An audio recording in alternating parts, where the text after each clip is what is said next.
کبھی قرآن کے نام پہ، کبھی شریعت کے نام پہ، پردے کے نام سے وہ مسلمانوں کو تکلیف پہنچانا چاہتے ہیں۔ لیکن یاد رکھیں، ہم یہاں سے ڈیر سے آواز پہنچانا چاہتے ہیں ایوان پارلیمنٹ تک کہ آپ کی جتنی کوششیں اور تدبیریں مسلمانوں کے خلاف ہوں گی، انشاءاللہ وہ ہر تدبیر کے اندر تم ناکام رہیں گے اور اللہ کا قانون، اللہ کی شریعت باقی رہے گی۔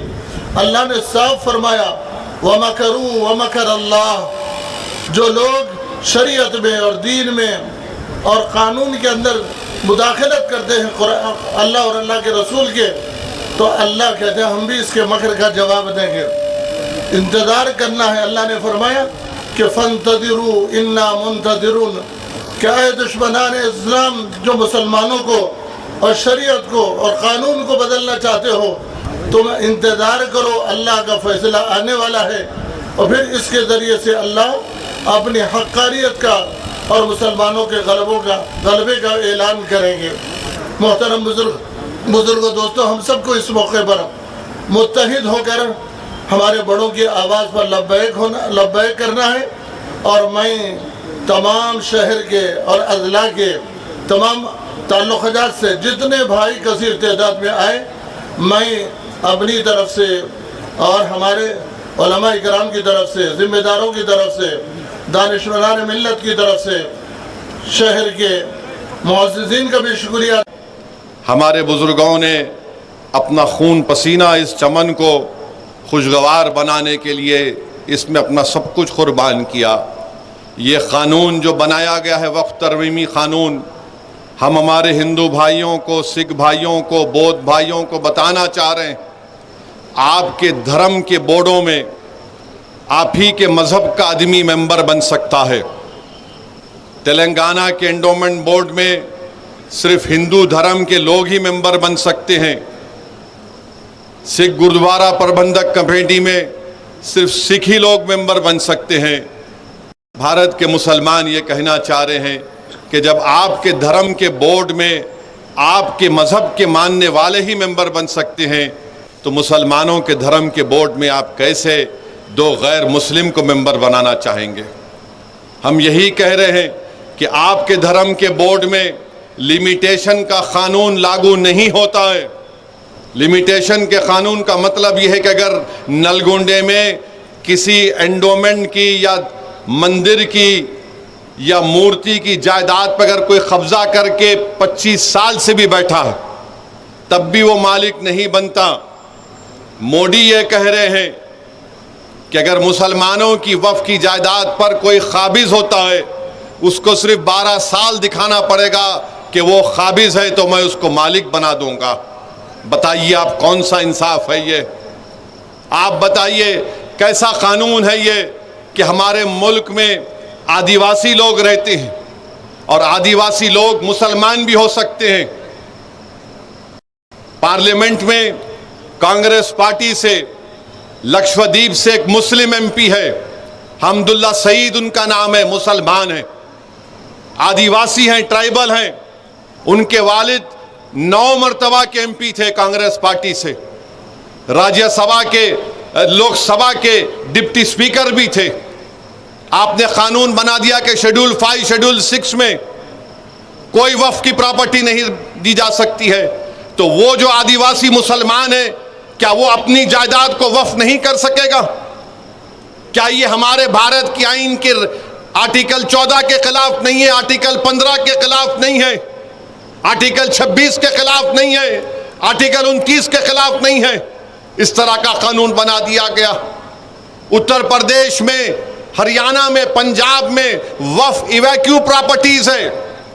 جو لوگ اس وطن کو چھوڑ کر چلے گئے تھے انہوں نے کہا کہ میں وطن کو چھوڑ رہا ہوں مگر میں یہ جائیداد اللہ کو اس کا مالک بناتا ہوں۔ تو مودی نے کیا کر دیا؟ کہا کہ وہ سیکشن کو اڑا دیا، آپ نے لیمیٹیشن کے سیکشن کو اڑا دیا، وقف ایویکیو پراپرٹیز کے سیکشن کو اڑا دیا۔ اگر نلگونڈے میں کوئی وقف ایویکیو پراپرٹی ہے تو وقف کی پراپرٹی نہیں رہے گی، کلیکٹر اس کا، گورنمنٹ اس کی مالک بن جائے گی۔ اب کہاں سے وقف کو بچا رہے ہیں بتاؤ؟ پھر قانون یہ بنا دیا گیا کہ 6 مہینے کے اندر وقف کے پورٹل کے اوپر آپ کو موجودہ وقف کو رجسٹر کرنا پڑے گا، اور اگر 6 مہینے میں نہیں کرے تو وہ وقف نہیں رہے گا، کورٹ کو جاؤ۔ اور اگر رجسٹر کرنے گئے تو کوئی بھی ایک جوکر جا کر بولے گا نہیں یہ وقف کی پراپرٹی نہیں ہے، تو کلیکٹر صاحب خالی انکوائری لکھنا اس کے اوپر، انکوائری جیسا لکھے، جب تک انکوائری مکمل نہیں ہوتی وقف کی پراپرٹی نہیں رہے گی۔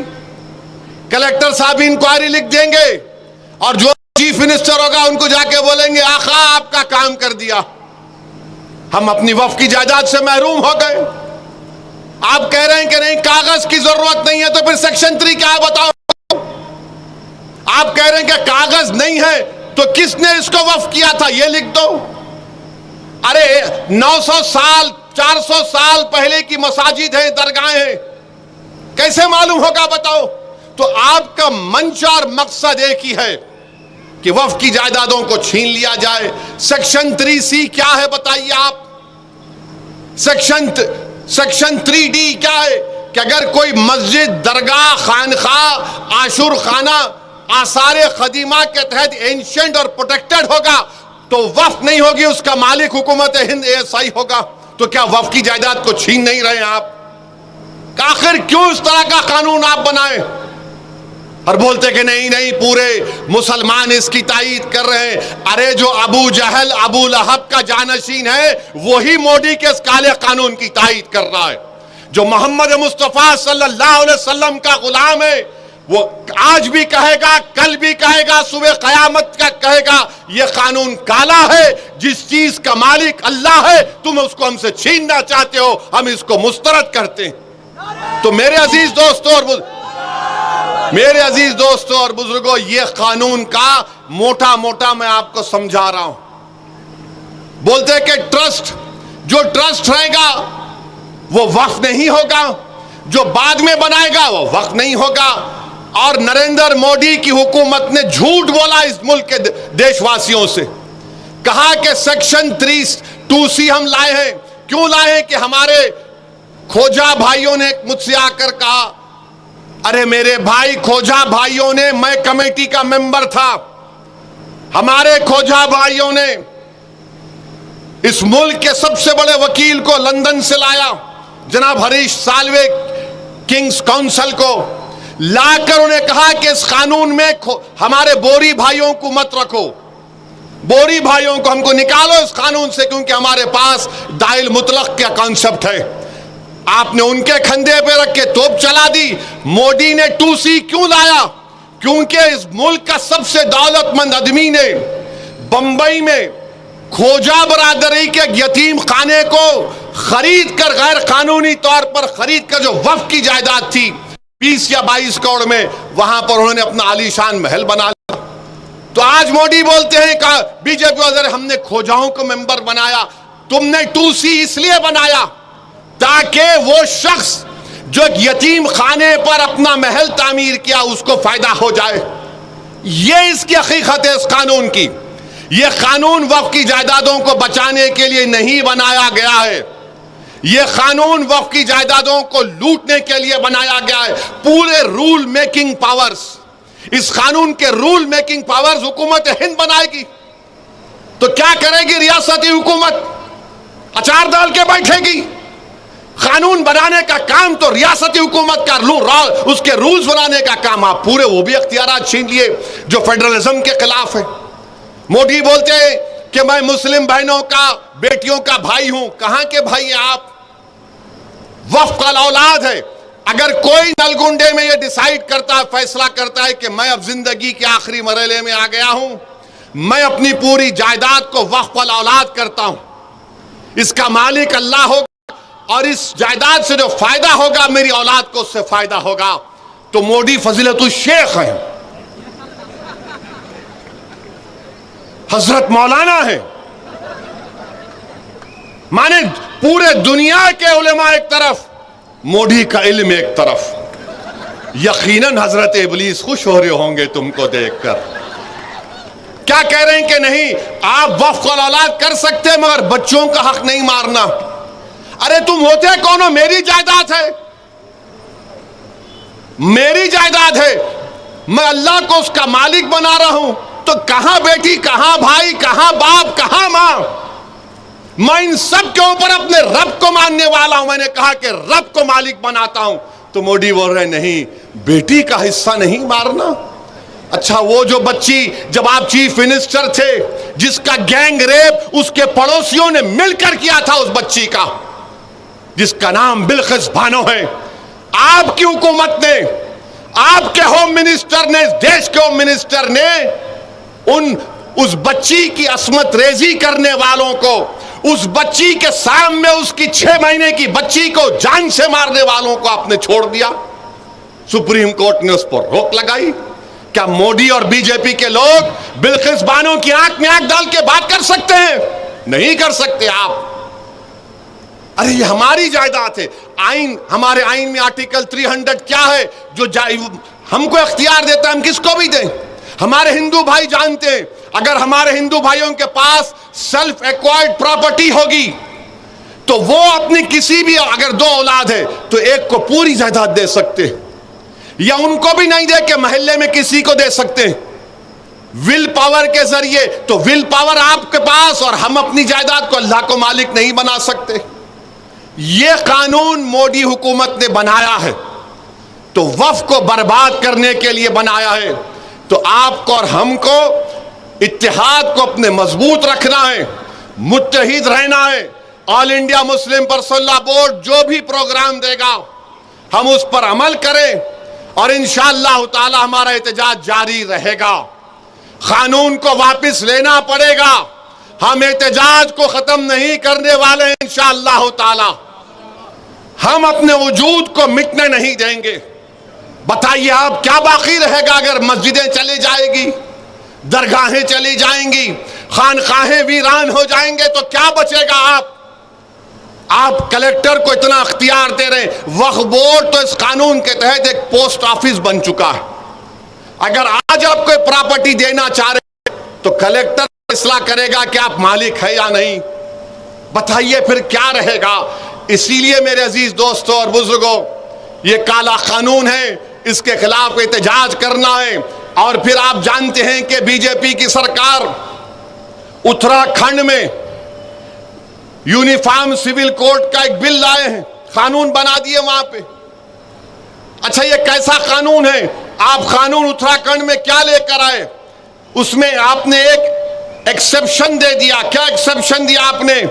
کہ ہندو انڈیوائیڈڈ فیملی پر یہ قانون لاگو نہیں ہوگا، آدیواسیوں پر یہ قانون لاگو نہیں ہوگا. کیوں نہیں ہوگا بھائی؟ کیسے نہیں ہوگا بتاؤ؟ ہندو انڈیوائیڈڈ فیملی پہ قانون لاگو نہیں ہوگا؟ ارے کیا کوئی ہندو اپنی شادی مسلمانوں کے طریقے سے کر سکتا ہے؟ نہیں کر سکتا. کیا ایک مسلمان ہمارے کو ہندو بھائی بہنوں کے طریقے سے شادی کر سکتا ہے؟ نہیں کر سکتا ہے. آپ کا قانون کے تحت آپ اپنی زندگی اور اپنی شادی اور اپنی موت کے طریقوں کو اپنائیں گے، اپنی جائیداد کے بٹوارے کو طریقہ اپنائیں گے. میں اپنے طریقے سے مسلمان ہوں، مگر مودی بولتے نہیں. پھر آپ ایکسپشن دیتے ہیں اس میں کہ ہندو انڈیوائیڈڈ فیملی پر اتراکھنڈ میں. آپ بتائیے اگر میں طلاق دینا چاہ رہا ہوں تو میں اپنے طریقے سے دوں گا. مودی بول رہے نہیں، طلاق اس طریقے سے دینا جیسا میں بتا رہا ہوں. ارے بھائی یہ تو بتاؤ بھابھی کہاں ہے پھر؟ میں ان کو نہیں بول رہا ہوں، میں بول رہا ہوں آپ کو. میں آج تقریر کے آخر میں بولوں گا بھابھی کا مطلب کیا، ابھی نہیں. مولانا بیٹھے ہوئے ہیں. اتراکھنڈ کا یو سی سی دفعہ 25 کی خلاف ورزی کرتا ہے. کیا کوئی ہماری شادی ہمارے مذہب سے الگ ہے کیا؟ بتاؤ آپ. اچھا کوئی مذہب کے مطابق نہیں کرنا چاہ رہا، جاؤ اسپیشل میرج ایکٹ ہے، اسپیشل میرج ایکٹ ہے. جائیداد آپ اسلامی طریقے سے نہیں دینا چاہ رہے، انڈین سکسیشن ایکٹ ہے، جاؤ. ایڈاپشن کرنا چاہ رہے آپ جاؤ، ایڈاپشن ایکٹ ہے، یہ سیکولر ایکٹ ہے، اس کو استعمال کرو نا. یو سی سی تو اس ملک میں 3 قانون ہیں، مگر نہیں آپ اس کو چینج کرنا چاہتے ہیں. تو اتراکھنڈ کا یو سی سی آرٹیکل 25 کے کھلی خلاف ورزی کرتا ہے. اچھا آرٹیکل 25 کیا بولتا ہے؟ ہر ایک کو ضمیر کی آزادی ہے، ضمیر کی آزادی. کوئی بولے گا کہ نہیں میں شادی نہیں کر کے ہم